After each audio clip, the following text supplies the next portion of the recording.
Welcome to వేద TV wealth. ఈ రోజు మనతో పాటు మన స్టూడియోలో ఉన్నారు వంటింటి చిట్కాల మాస్టర్ చిట్టుపొట్ల మధుసూదన్ శర్మ గారు. నమస్కారం సార్. నమస్కారం అమ్మా. సార్, మనకి పూర్వకాలంలో చూసుకుంటే షుగర్ అనేది ఒక ఏజ్ ఉన్న వాళ్ళకి వచ్చేది, లేదా వంశపారంపర్యంగా వచ్చేది. కానీ ప్రజెంట్ మనం ఇప్పుడు చూసుకుంటుంటే చిన్న పిల్లల్లో కూడా షుగర్ అనేది అధికంగా వస్తుంది. అసలు ఈ షుగర్ అనేది రావడానికి ప్రధానమైన కారణాలు ఏంటి సార్? ప్రధానమైన కారణం చెప్పుకోవాలంటే పద్ధతి ప్రకారము ఆహారాలు తీసుకోకపోవడం, రెండవది మానసిక ఒత్తిడి. ఈ రెండు ప్రధానమైన కారణాల చేత, మూడవది అఫ్కోర్స్ వాతావరణ కాలుష్యం, ఇవన్నీ చాలా చాలా ఉన్నాయి.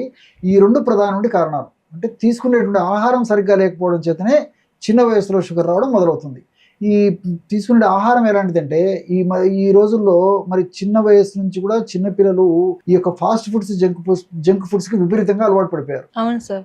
దీనికి తోడు శారీరక శ్రమ తక్కువైపోయింది, ఫుడ్ ఎక్కువైపోయింది.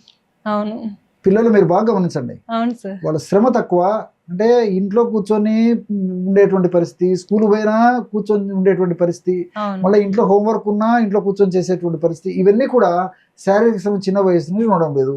కానీ ఫుడ్ పూర్వకాలం వాళ్ళతో పోల్చుకుంటే నాణ్యమైనటువంటి, పౌష్టికకరమైనటువంటి, దేహానికి ఉపయోగపడేటువంటి, ఇబ్బంది కలగజేయనటువంటి ఫుడ్ మనం తినడంలే. పిల్లల పరిస్థితి అయిపోయింది అట్లయింది, పెద్దల పరిస్థితి గురించి చెప్పనక్కర్లేదు. సో రెండవది ఏంటంటే ఈ junk food, fast food, bakery foods కు తోడు వీళ్ళు తీసుకునేటువంటి మిగతా పదార్థాలు కూడా మరి కంప్లీట్ గా ఎక్కువ శాతం కార్బోహైడ్రేట్స్. సో కార్బోహైడ్రేట్స్ శక్తినిచ్చేటువంటి ఇంధనాలు, శక్తినిచ్చేటువంటి పదార్థాలు. ఖచ్చితంగా మనకు శక్తి కావాలంటే కార్బోహైడ్రేట్స్ ప్రథమ స్థానంలో ఉంటాయి. అలా అని చెప్పేసి ఎక్కువ శాతం వాడుకోవడం వల్ల, ఎక్కువ కార్బోహైడ్రేట్స్ వాడుకోవడం వల్ల అది అనర్థానికి దారితీస్తుంది. అందుకే అతి సర్వత్ర వర్జయత్. మన దేహానికి, మన అవసరాలకు ఎంత అవసరమో అంత కార్బోహైడ్రేట్ తీసుకున్నప్పుడు మన దేహానికి ఆ కార్బోహైడ్రేట్స్ ఉపయోగపడతాయి. కానీ అవసరానికి మించినటువంటి కార్బోహైడ్రేట్స్ అంతా కూడా, దీంతో పాటు మిగతా ఆహార పదార్థాలు కూడా మరి ప్రత్యక్షంగానో పరోక్షంగానో దేహంలో షుగర్ పెరిగేందుకు కారణభూతం అవుతున్నాయి. కాబట్టి జనరల్ గా మనం తెలుసుకోవాల్సింది ఇదండి సార్. ఇంకా షుగర్ ఉన్న వాళ్ళకి ఏంటంటే ఎక్కువ స్వీట్స్ తినాలని క్రేవింగ్స్ ఎక్కువగా ఉంటాయి కొంతమందిలో. అలాంటి వాళ్ళు తినలేని పరిస్థితి ఉంటుంది. అసలు వాళ్ళు ఎలాంటి ఫుడ్ తీసుకుంటే మంచిది అంటారు? సో సర్వసాధారణంగా సహజ సిద్ధంగా వాడేటువంటి పదార్థాలని షుగర్ పేషెంట్స్ అలవాటు చేసుకోవడం వల్ల కొంతకాలానికి ఆ క్రేవింగ్ తగ్గిపోతుందండి. సో సర్వసాధారణంగా న్యాచురల్గా ప్రకృతిలో దొరికేటువంటి ఔషధాలు, అంటే ఆహార పదార్థాలు అనుకోండి, అది ఔషధంగా కూడా పనిచేస్తాయి.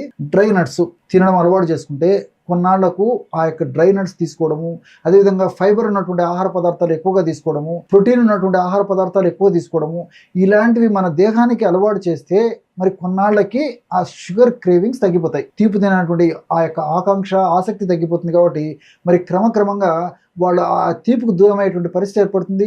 ఎప్పుడో ఒకసారి కొద్దో గొప్ప తినేటువంటి పరిస్థితి ఉంటుంది, కానీ ఆ క్రేవింగ్స్ అయితే తగ్గిపోతాయండి. సార్, చాలా మంది అంటారు షుగర్ ఉన్న వాళ్ళు అంటే చేదు తింటే అది తగ్గుతుంది అంటారు. మార్నింగ్ వాళ్ళు లేవగానే కాకరకాయ జ్యూస్ తాగటం ఇలాంటివి చేస్తూ ఉంటారు. కొంతమంది అది తాగలేక ఇబ్బంది పడుతూ ఉంటారు. అసలు ఈ షుగర్ అనేది కంట్రోల్ కావడానికి మనకి వంటింట్లో దొరికే పదార్థాలతో ఏమైనా రెమెడీస్ ఉన్నాయా? చాలా చాలా ఉన్నాయమ్మా. ఆ రెమెడీ కూడా చెప్తాను చూడండి. దీనికి కావాల్సిన పదార్థాలు ఫస్ట్ మొట్టమొదటిగా మెంతులను దూరగా వేయించేసేసి చూర్ణంలాగా తయారు చేసుకుని ఒక 50 గ్రాములు మెంతుల చూర్ణం తీసుకోవాలి. రెండవ పదార్థంగా పసుపు కొమ్మల చూర్ణం. పసుపు కొమ్మలను చూర్ణంలాగా తయారు చేసుకుని ఆ పసుపు కొమ్మల చూర్ణాన్ని ఒక 50 గ్రాములు తీసుకోవాలి. అంటే మెంతుల చూర్ణం 50 గ్రాములు అయితే పసుపు కొమ్మల చూర్ణం కూడా ఒక 50 గ్రాములు తీసుకోవాలి.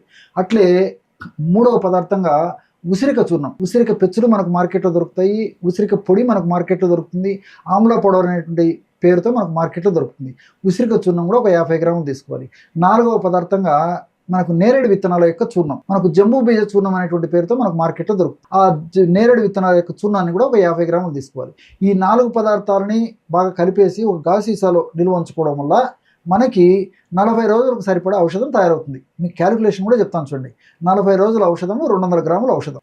దీన్ని ఒక గాజు సీసాలో నిల్వ ఉంచుకొని ఎలా వాడుకోవాలంటే, రోజు ఉదయం ఆహారానికి ఒక పావు గంట లేదా అరగంట ముందు, రాత్రి ఆహారానికి కూడా ఒక పావు గంట లేదా ఒక అరగంట ముందు 100 మిల్లీలీటర్ల నీళ్లు తీసుకొని, అంటే గది ఉష్ణోగ్రత ఉన్నటువంటి నీళ్లు తీసుకొని అందులో 1/2 టీ స్పూన్ అంటే 2.5 గ్రామ్ చూర్ణం అందులో కలిపేసి తాగాలి.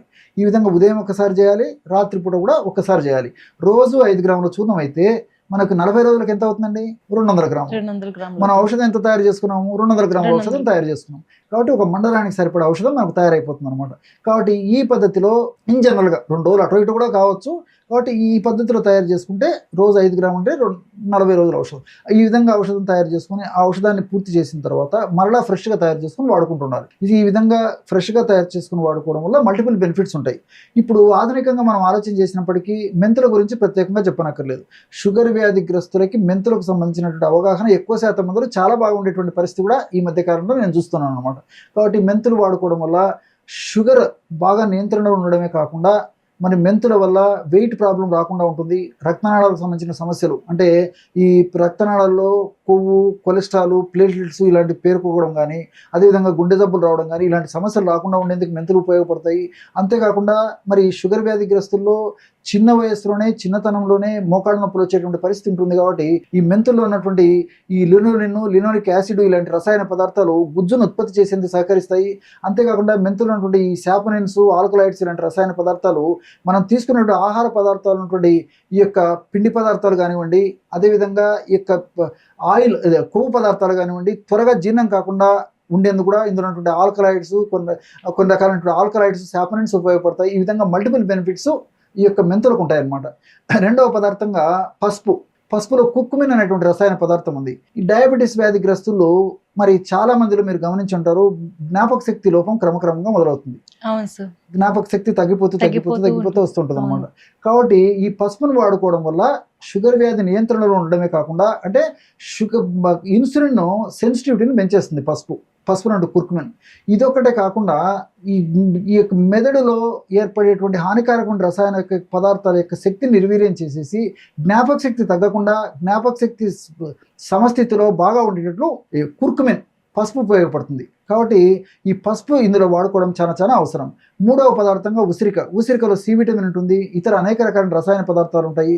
సో వ్యాధి నిరోధక శక్తిని పెంచేందుకు, ఈ షుగర్ వ్యాధి త్వరగా నియంత్రణలోకి వచ్చేందుకు, షుగర్ వ్యాధి వల్ల భవిష్యత్తులో ఉపద్రవాలు రాకుండా ఉండేందుకు ప్రత్యక్షంగా పరోక్షంగా అనేక విధాలుగా ఈ యొక్క ఉసిరిక ఉపయోగపడుతుంది.